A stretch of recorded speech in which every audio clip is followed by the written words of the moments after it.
75वा श्लोक आहे. समस्तामध्ये सार साचार आहे, कळेना तरी सर्व शोधून पाहे. जीवा संशयो वाउगा तो त्याच्यावा, प्रभाते मनी राम चिंतित जावा. समस्तामध्ये सार साचार आहे. सार साचार म्हणजे काय? हे नाम जे आहे ते सार परमेश्वराचं नाम हे सारभूत आहे, म्हणजे सारांचंही सार आहे. ते दिसायला जरी साधं वाटलं तरी ते तितकं सोपं नाही आणि तेच मनुष्याच्या लक्षात येत नाही. खरोखर सगळं नामस्मरण हे उत्कृष्ट साधन आहे, पण हे ध्यानात येत नाही. कारण खरं पाहिलं तर श्रुती स्मृती पुराण सगळ्यांनी हेच सांगितलं आहे की नामस्मरण करा, नामस्मरण करा. आणि सर्व संतांनी सुद्धा हे सांगितलेलं आहे की तुम्हाला जर अध्यात्माकडे वळायचं असेल तर नामस्मरण हे सगळ्यात सोपं साधन आहे. पण काय होतं, मनुष्य त्याच्यावरती संशय घेतो. ते अनेक विकल्प त्याच्या मनात येतात. कशावरून हे सार असेल, त्यांनी काय फायदा होईल. आता तुम्हाला जर संशय असेल तर तुम्ही त्या संशयाचं निरसन करू शकता.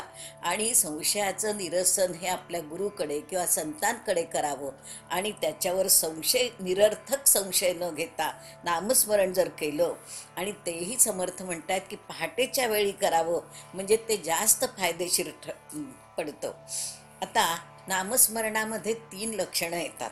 एक म्हणजे नामाला कमीत कमी उपाधी आहे, त्याला उपाधी काहीच नाही नामस्मरणाला. दुसरं, नाम आरंभापासून आपण जेव्हा नाम घेतो तेव्हा तेव्हा भगवंताचं अस्तित्व तिथे असतंच. आणि नामाच्या अभ्यासामुळे इतर साधनांचं फळ आपोआप मिळतं. म्हणजे काय, तुमचे दोष जातात, वाणी शुद्ध होते. हे जे काय फळ आहे हे नामामुळे आपोआप मिळतं.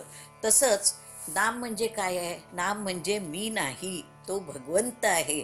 हे वेदशास्त्र पुराण आणि संतांचे सगळे ग्रंथ, आध्यात्मिक ग्रंथ हेच सांगतात की सगळ्यामध्ये सांगितलं आहे की नाम म्हणजे मी नाही, नाम म्हणजे तो भगवंत आहे. तेव्हा अशा भगवंताचं नाव सदैव घ्यायला काहीच हरकत नाही आहे. असा आपला जो संशय असतो तो संशय काढून टाकावा आणि नामस्मरण, आणि तेही समर्थ म्हणतायत की सकाळच्या वेळी करा, ते सकाळच्या वेळी नामस्मरण करावं. आता संशय घेणं हा मनुष्याचा स्वभावच आहे, पण संशयाचं निरसन प्रामुख्याने करून घ्यावं. आणि निरर्थक संशय न घेता आपण तो संशय बाजूला सारावा आणि जीवाला नामस्मरणाचा आनंद उपभोगायला मिळेल म्हणून नामस्मरण पहाटे उठून करावं. आता आहे 76वा श्लोक आहे. नव्हे कर्मना धर्मना योग काही, नव्हे भोगना त्यागना सांग पाही. म्हणे दास विश्वास नामी धरावा, प्रभाते मनी राम चिंतित जावा. प्रभाते मनी राम चिंतित जावा, ही शेवटची ओळ असणारे 67 ते 76 असे 10 श्लोक आपण आतापर्यंत घेतले. आता ह्या सगळ्या श्लोकात काय सांगितलंय हे आपण थोडक्यात पाहणार आहोत. या सगळ्या श्लोकामध्ये रामाची विशेषणं सांगितलंय, म्हणजे राम कसा आहे हे त्याच्यात सांगितलंय. त्यांनी सांगितलंय घनश्याम आहे, लावण्यरूपी आहे, धीर गंभीर आहे, पूर्ण एवढंच नाही तर पूर्ण प्रतापी आहे, संकटात भक्तांचं रक्षण करणारा आहे, हातात कोदंडधारी म्हणजे धनुष्यबाण धारण करणार आहे. आणि त्या धनुष्यबाणामुळे कळी काळाला सुद्धा लोक इतर घाबरतो, म्हणजे काळ सुद्धा रामाला घाबरतो असं त्यांनी सांगितलंय. तसंच तो सुख देणारा आहे, लोकांचं भय नाहीस करणारा आहे, आणि इच्छा पूर्ण प्रतापी म्हणजे इच्छा पूर्ण करणारा आहे. संकटाचा नाश करतो, त्याच्याकरता नामस्मरण करा. बरं, नामस्मरण केल्यामुळे काय होतं? तुमचे अनेक दोष नाहीसे होतात, पुण्याचा साठा होतो आणि गती मिळत जाते. आता एवढं तुम्ही करता, पण त्याला काही पैसा लागतो का? तर त्याला काही पैसा खर्च करत होत नाही, कष्टही पडत नाहीत. नामस्मरणामुळे महाभयंकर असा जो संसार आहे, तो त्या संसार रूपी शत्रूला, त्याला महाभयंकर शत्रू म्हटलाय, त्या शत्रूला सुद्धा जिंकता येतं. त्याच्याशिवाय देहदंडनेचे म्हणजे देहाला सुद्धा त्रास होत नाही, ते दुःख सुद्धा नाहीसं होतं. म्हणून शंकराने सुद्धा विषप्राप्तीनंतर दाह शांत व्हावा, कमी व्हावा म्हणून नारदाने सांगितल्याप्रमाणे ते राम नाम शंकर सुद्धा घेतो आहे. तसंच यज्ञ, दान, तप, व्रताचरण याला उद्यापनाला पैसा लागतो, तर राम नाम घ्यायला काहीही पैसा लागत नाही. त्याशिवाय राम हा दयाळू आहे. रामाचं नाव हे सारभूत आहे, म्हणजे काय, सारांचंही सार आहे. म्हणून संशय टाकून सकाळच्या वेळी रामनाम घ्यावं असं समर्थ म्हणतायत. म्हणजे रामाच्या ठिकाणी असलेले गुण त्यांनी ह्या 10 श्लोकात वर्णन केलेलं आहे. आता शेवटच्या श्लोकात म्हणतायत की माणसाच्या हातून काय घडे कर्मना धर्मना योग काही, म्हणजे माणसाच्या हातून धड कर्माचं आचरण होत नाही आणि धड धार्मिक वृत्तीने सुद्धा तो वागत नाही, जगू शकत नाही. बरं, योगाचा अभ्यास करायचा म्हटलं तर तोही होत नाही.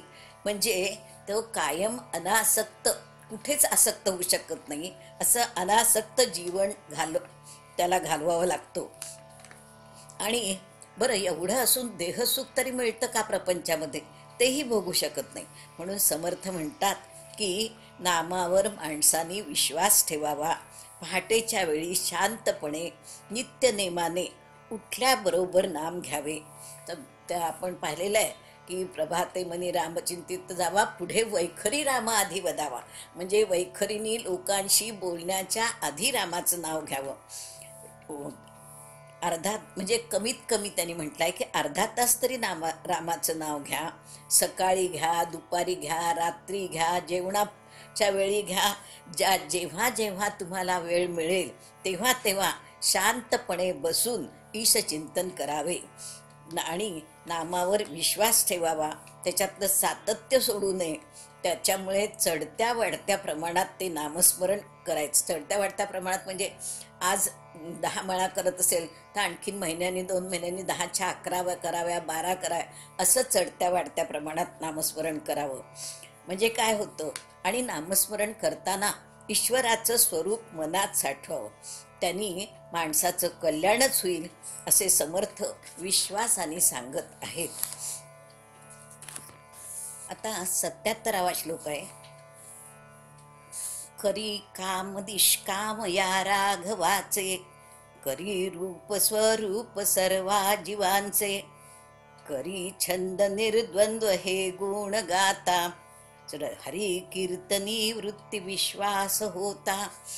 काय सांगितलंय त्यांनी, करी काम निष्काम या राघवाचे, म्हणजे भगवंताचं जे तुम्ही नाव घेताय ते निष्काम वृत्तीने, म्हणजे कुठलीही वासना मनात न ठेवता भगवंताचं नाव घ्यायला पाहिजे. कारण काय की करी रूप स्वरूप सर्व जीवांचं, म्हणजे भगवंताच्या रूपाला नाम हे जडलं पाहिजे. म्हणजे माणूस अंतर्यामी भगवंतामध्ये गुरफटलेला असतो तसा राहायला पाहिजे. त्यांनी काय सांगितलं आहे की खरं पाहिलं तर प्रत्येकाच्या, आपण मागे घेतलं होतं की प्रत्येकाच्या हृदयामध्ये भगवंत आहे. त्या भगवंताचं स्मरण करा आणि हे लक्षात ठेवा की मीच, आपल्या हृदयात भगवंत आहे म्हणजे मीच भगवंत आहे ना, मीच विठ्ठल आहे, मीच राम आहे. हा विचार कायम मनुष्याने जर आपल्या मनात ठेवला आणि त्याच्यानंतर जर नामस्मरण केलं, म्हणजे मग काय होतं की सर्व जीवांच्या अंतर्यामी भरलेलं जे स्वरूप आहे तिथे आपलं लक्ष केंद्रित होतं. माणसाची वृत्ती भगवंताच्या गुणगायनामध्ये श्रद्धेने रमू लागते. त्याच्यामुळे कारण काय, भगवंताचे गुण आता ते कसे गावे, तर तू गुण म्हणण्याचा माणसाला नाद लागला पाहिजे. म्हणजे सतत त्याच्या तोंडामध्ये नामस्मरण तरी आलं पाहिजे किंवा एखाद्या भगवंताचं भजन तरी कायम मनामध्ये आलं पाहिजे.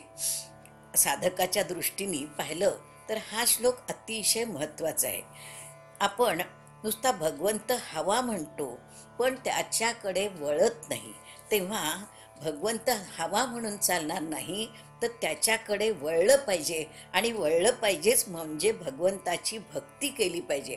आणि ही भक्ती कशी करायची, तर ही मनापासून केली पाहिजे. म्हणजे मनामध्ये ती कामना निर्माण झाली की मग ती भक्ती होऊ शकते. कामना निर्माण झाल्याशिवाय भगवंताची भक्ती होत नाही आणि भगवंताची प्राप्ती पण होत नाही. म्हणून त्यांनी सांगितलं आहे की कामना सोडून भक्ती करा, कुठलीच कामना मनात ठेवू नका. आणि असं जर केलं तर आपोआप आपलं मन भक्ती मार्गाकडे वळायला लागतं.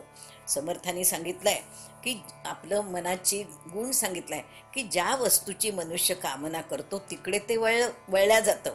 म्हणून कामना जर करायची असेल किंवा वासना जर करायची असेल तर भगवंत मला प्राप्त व्हावा हीच वासना नेहमी मनात ठेवली तर भक्तीकडे आपोआप मन वळेल आणि भगवंताची वासना वाढत जाईल.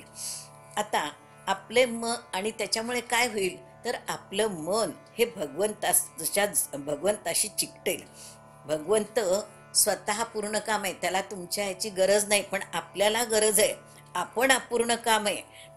अपूर्ण कामाने पूर्ण कामाची जर वासना केली का संबंध ठेवला तर तो आपोआप पूर्ण काम होतं. म्हणजेच काय, त्याची कामना पूर्ण होते. भगवंत मिळावा ही कामना आपली पूर्ण होऊ शकते.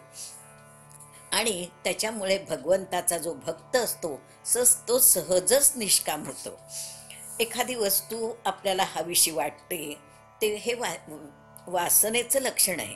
आणि अशी वासना आपल्याला सारखी सारखी त्या विषयाकडे ओढत असते.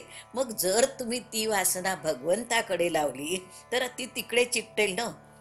मन हळूहळू भगवंतामध्ये गुंतत जाईल आणि मग भगवंताचं चिंतन आपोआप घडेल. आणि मग काय होईल की ते आलंबन म्हणजे त्याची ओढ लागेल की आता आपण नामस्मरण करायला आज विसरलो का, आता करायचं. किंवा चिंतन तरी केल्या जाईल की कसा असेल राम, कुठे असेल, आपण रामाला बघायचं का, अमुक ठिकाणी जायचं का, नाही कशाला जायचं, आपल्याच हृदयात राम आहे. तेव्हा आपण आपल्याच हृदयाशी अनुसंधान साधायला हवं. हे पण आपोआपच मनात येईल. आणि भगवंताचे गुण असे सदैव डोळ्यासमोर ठेवले तर समर्थ म्हणतात की भगवंत निर्गुण आहे. मग निर्गुण तो आहे तर आपल्याला निर्गुणाकडे तर जायचं आहे. म्हणजे हळूहळू आपण सगुणाकडून सूक्ष्माकडे म्हणजे निर्गुणाकडे हळूहळू जायचं आहे. आता हे निर्गुणाकडे जाण्याकरता जेव्हा तुम्ही अंतर्यामी दृष्टी कराल, आत बघाल, तेव्हा तुम्ही निर्गुणाकडे जाऊ शकाल. आणि म्हणून त्यांनी सांगितलं आहे की भगवंत हा प्रत्येक प्राणीमात्राच्या अंतर्यामी आहे. तेव्हा आणि बरं नुसता अंतर्यामी नाही, तो सर्वत्र भरलेला आहे. तेव्हा प्रत्येकामध्ये त्याचं दर्शन घ्या असं समर्थ सांगतायत. आणि तो बरं आहे आता सृष्टीत भरलेला आहे म्हटलं तर तो दिसतो का तुम्हाला, या चर्मचक्षून दिसत नाही, तर तो निर्गुण आहे. तेव्हा निर्गुणाची उपासना करायची आहे. आज आपलं मन दृश्यात गुंतलेलं असतं, पण दृश्याच्या मागे भगवंत आहे ही भावना सदैव ठेवली तर आपोआपच आपलं मन निर्गुणाकडे वळायला लागेल. आणि भगवंताच्या गुणगायनामध्ये आपण इतके गुंतून जाऊ की त्याच्यामुळे आपल्या प्रत्येक प्रक्रियेत भगवंताचे प्रतिबिंब पडलेले दिसेल. आता हे घडून येण्याकरता तुम्हाला मनाला भगवंताचा छंद लावून घेणं जरूर आहे. तिथे म्हटलेलं आहे ना, करी छंद निर्द्वंद हे गुण गाता. म्हणजे त्याचा मनाला छंद लावून घेतला पाहिजे. जर छंद लावला तर आपोआपच तिकडे मन वळेल. तुम्हाला नाही का एखाद्याला टी व्ही पाहण्याचा छंद असेल की तो सारखा दिवसभर टी व्हीच बघतो, तसं आपण भगवंताच्या नामस्मरणाचा छंद लावला तर आपल्या तोंडामध्ये वाणीमध्ये सदैव नामस्मरण येईल. म्हणून छंद लावून घ्यावा. आणि म्हणजेच काय की त्याचा ध्यास घेतला पाहिजे. त्याचं गुणवर्णन करण्याला सगळ्यामध्ये जरा त्यांनी म्हटलं हरिकीर्तनी वृत्ती विश्वास होता असं म्हटलेलं आहे. तर हरिकीर्तन म्हणजे काय, हरी म्हणजे भगवंत, हरण करणारा. कुठल्याही असो, जो तुमचं आवडतं दैवत असेल त्याचं सदैव गुणगान करायला हवं. असं जर आपण सतत करत राहिलो, त्याच्या अखंड स्मरणात राहिलो तर सगळं आनंद रूप, मग तुम्हाला दुःख राहणारच नाही. कारण काय की भगवंत स्वतः आनंद रूपच आहे. त्यामुळे त्याच्या दर्शनाचा मार्ग सुद्धा आपला मोकळा होईल. कसा हळूहळू मोकळा होईल. हे काही सांगायला नको असं समर्थ म्हणतायत. माणसाचं मन एकदा भगवंताच्या स्वरूप वर्णनात जर रमू लागलं तर त्याला देहाचा आणि आजूबाजूच्या परिस्थितीचा सुद्धा विसर पडतो. देहाचा विसर पडला म्हणजे सुख दुःख मान अपमान काहीही राहणार नाही. म्हणून निर्द्वंद्व म्हटलं नाही की असं द्वंद्व जे आहे ती द्वंद्वाची स्थिती जाऊन निर्द्वंद्व होता येईल, म्हणजे द्वंद्व बाधणार नाहीत. निंदा स्तुती कोणी अपमान केला तर त्याचा तुम्हाला काहीही त्याचा परिणाम तुमच्या देहावर होणार नाही. म्हणून जीवनामध्ये भगवंताला आपलंसं करणं हे तितकंच अतिशय महत्त्वाचं आहे असं समर्थ सांगतायत.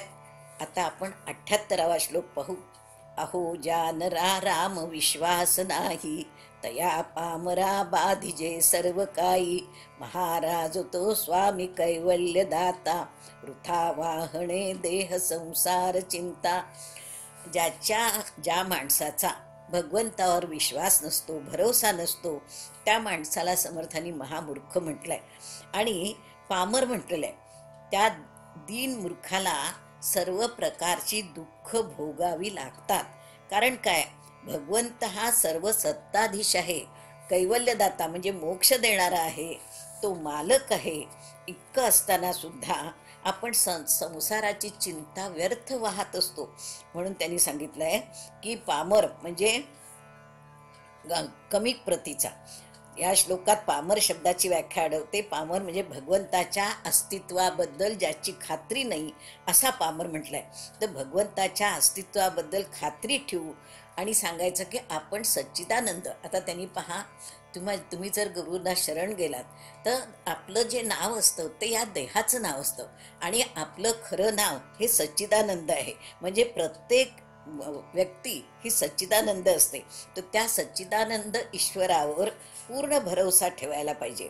माणसाच्या जीवनात नाना अडचणींना तोंड द्यावं लागतं आणि प्रत्येक प्रसंगामध्ये अनेक आघात होतात, त्याचे इलकावे चालूच असतं. अनेक बाधा येतात. प्रपंच काही सोपा नाही आहे, तो अडचणींनीच भरलेला आहे. आणि माणूस पाहिला तर अज्ञानी असतो.